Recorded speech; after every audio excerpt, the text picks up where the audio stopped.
안녕하세요, 은택입니다. 오늘은 내가 뜬금없이 오피스텔 물건을 기웃거리는 이유에 대해서 제가 한번 영상을 남겨보도록 하겠습니다. 안녕하세요, 18년차 원룸 집주인 아저씨 은택입니다. 사실 그 원룸 사업이 개꿀인 이유를 당분간 연재하려고 이미 대본도 다 적어 놓았는데 오늘 뜬금없이 오피스텔 이야기를 먼저 하게 되었는데요. 지금 제가 당장 거기 검토하고 있는 일들이라서 저도 이번 참에 오피스텔 관련해서 공부해 놓은 거 기록해 놓으려는 목적도 있고요. 이렇게 원룸 집주인 아저씨가 지금 현재 하고 있는 일들을 영상으로 남겨 놓으면 구독자분들께서도 생동감 있지 않을까 해서인데요. 사실 저는 그 주업이 그 원룸 주인 아저씨고 그 부업이 주식인 상황인데요. 현재는 그 주식이 본업이 돼버린 상황입니다. 그 주된 이유는 첫 번째가 세금이고요. 두 번째가 그 수익률 때문인데요. 그 중에서 오늘은 먼저 세금 이야기를 먼저 드리도록 하겠습니다. 저는 이미 4주택자인데 얼마 전에 아파트 팔아서 이제 3주택자가 되긴 했는데요. 그래도 이미 다주택자인 상황이고, 저는 앞으로 원룸 사업을 계속 할 거기 때문에 현재 가진 물건을 팔아서 이렇게 물건을 줄일 생각은 없는 상황입니다. 하지만 그 문제점은 제가 이 원룸 사업을 계속 키우려면은 다가구 건물을 더 사야 되는데요. 세금 때문에 살 수가 없는 상황입니다.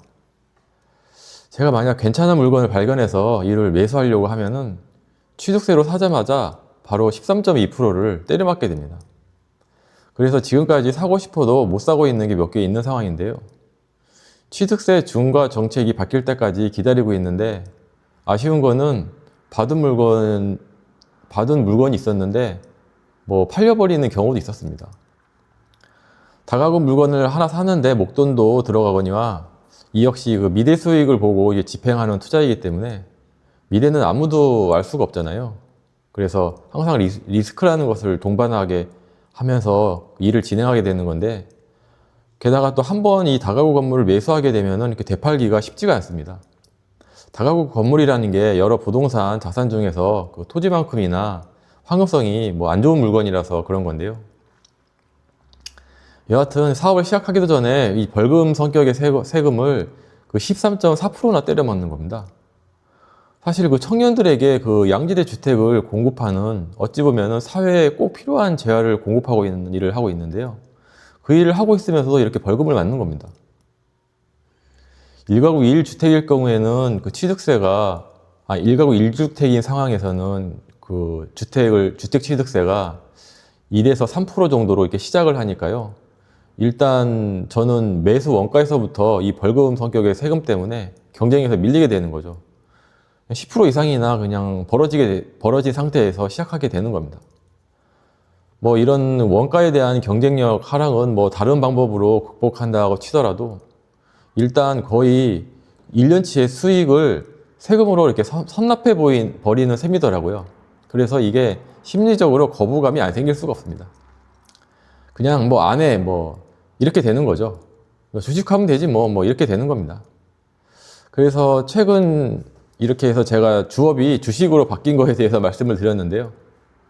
그런데 최근 제가 부동산 물건을 검색하다가 그 지방 오피스텔 물건을 보았는데 1억 미만 물건이면 취득세가 중과되지 않잖아요.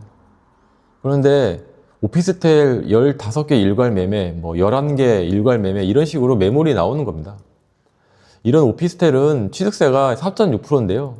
저는 저같이 이런 다주택자에게는 오히려 이런 4.6%의 그 취득세가 싸 보여지는 상황이 지금 되어버렸습니다. 그리고 오피스텔하고 이게 비슷하게 생겼는데 이름이 다르고 베란다가 있고 주차장 대수가 좀 이렇게 열악한 형태의 물건이 있는데요. 이게 도시형 생활주택이라고 하는 건데 다들 도생이라고 들어보셨죠?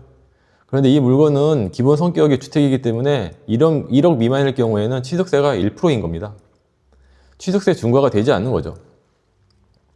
그래서 저같이 다주택자 포지션을 유지하면서 계속 물건을 늘려가고자 하는 사람에게는 어쩔 수 없이 선택지로 될 수밖에 없는 걸로 보여줬고, 그래서 최근 제가 평소에는 거들떠보지도 않았던 오피스텔이나 도시형 생활주택 물건을 보러 다니고 있는 중입니다. 결국 이 취득세 때문인 건데요. 뭐 다른 세금, 뭐 즉 뭐 양도세, 뭐 종부세, 재산세 뭐 이런 거는 그렇게 크게 신경을 쓰지는 않습니다.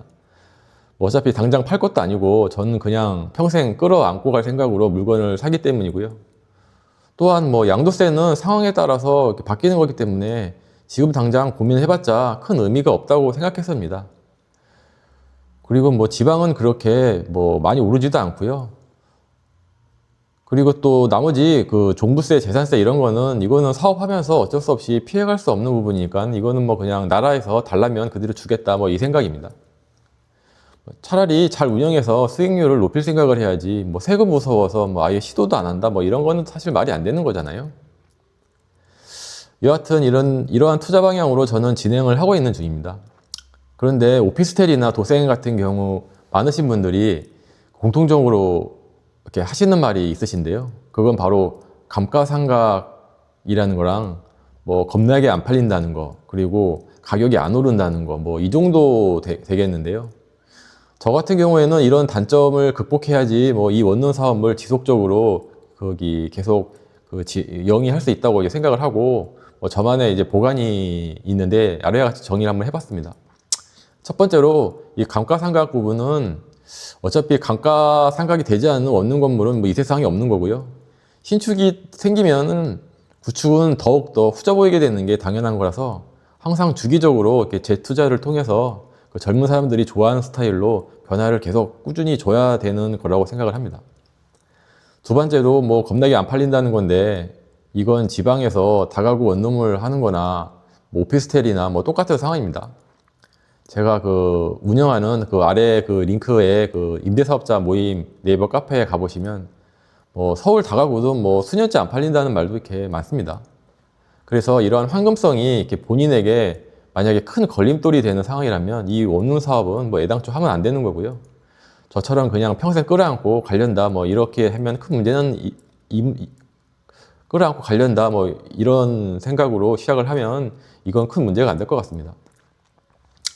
세 번째로 이제 가격이 안 오른다는 건데 이거는 뭐 지방 다가구 건물이 거의 그렇습니다.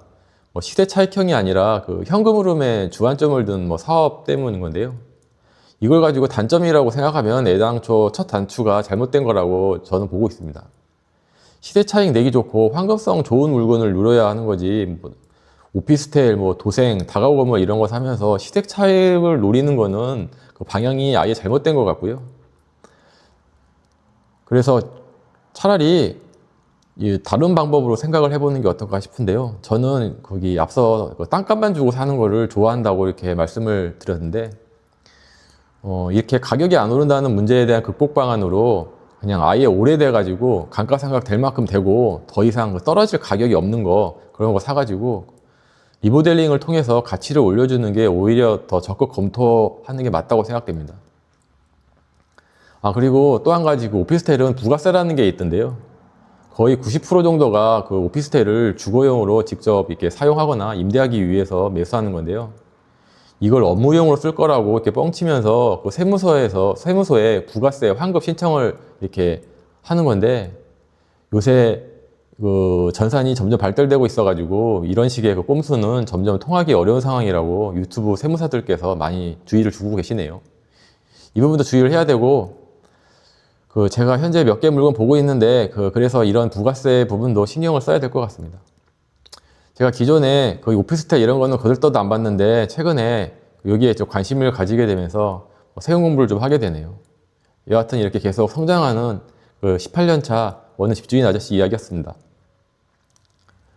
이렇게 가끔가다 현재 제가 진행하고 있는 원룸 사업에 대해서도 간간히 말씀을 드릴 텐데요. 사실 뭐 이런 이렇게 생생한 경험담 어디 가서 이렇게 쉽게 들으실 수 있겠습니까? 구독해 주시면 아마 많은 도움 되실 겁니다. 댓글도 달아주시면 저에게도 힘이 되고요. 아무쪼록 긴 시간 시청해 주셔서 감사합니다.